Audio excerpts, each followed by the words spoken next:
Kamusta po mga ka-Real Talk?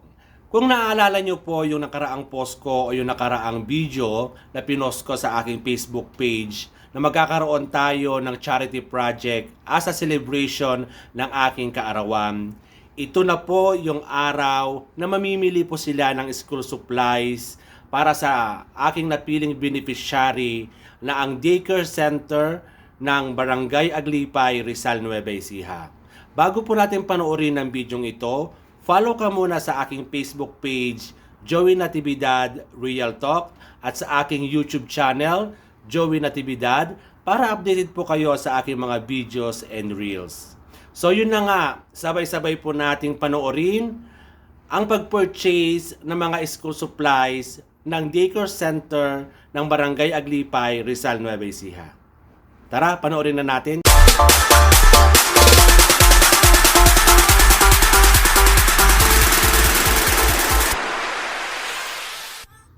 So ito na nga ang araw mga ka-Real Talk kung saan mamimili tayo ng ipamimigay natin sa mga mag-aaral ng daycare center ng Barangay Aglipay, Rizal, Nueva Ecija. Dahil wala pa po tayo sa Pilipinas, tayo ay nakisuyo sa teacher ng daycare center na si Ma'am Tess Galula at sa aking kapatid na si Lot Natividad Castro at kay Remily Bagise na kapwa isang magulang ng isang mag-aaral ng daycare center. Ang layunin po kung bakit ako nag-organize ng isang charity project na katulad nito ay hindi kung ano paman. Dahil dama ko ang pakiramdam ng isang bata na salat sa mga gamit pang eskwela. At dahil na din sa mataas na bilihin, dahil sa taas ng presyo ng mga gamit pang eskwela, nakaisip ako ng isang kapaki-pakinabang na gawain at kahit sa simpleng paraan na ito ay maibahagi ko ang ngiti sa mga labi ng mga batang ito. Ngayon pa lang, ako'y nagagalak dahil maisasakatuparan ko na ang matagal kong gustong gawin, ang pagtulong.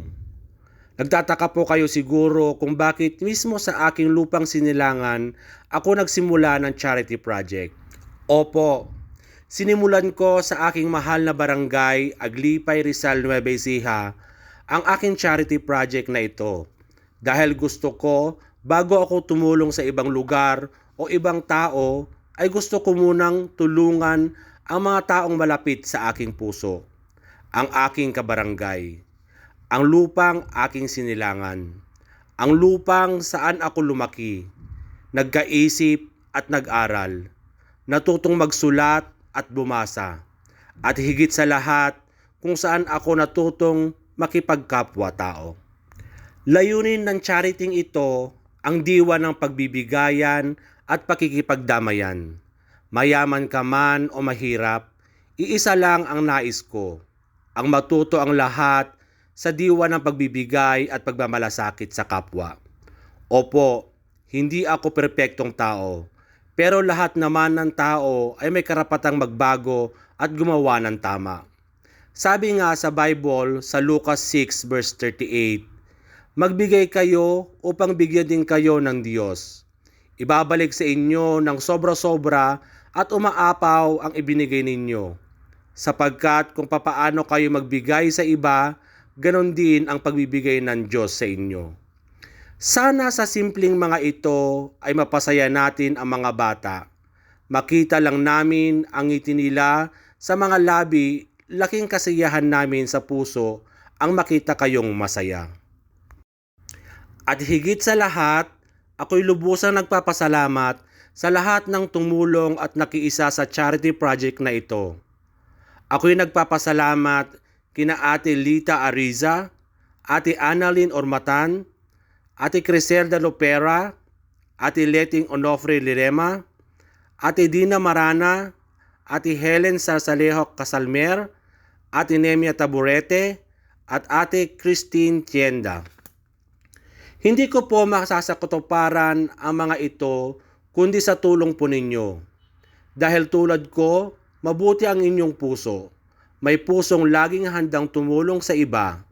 Pagpalain po sana kayo ng ating Diyos at maraming salamat. Ako'y lubusang pong nagpapasalamat sa lahat po ng mga tumulong, lalong-lalo na po sa ating mga barangay tanod ng Barangay Aglipay, Rizal Nueva Ecija.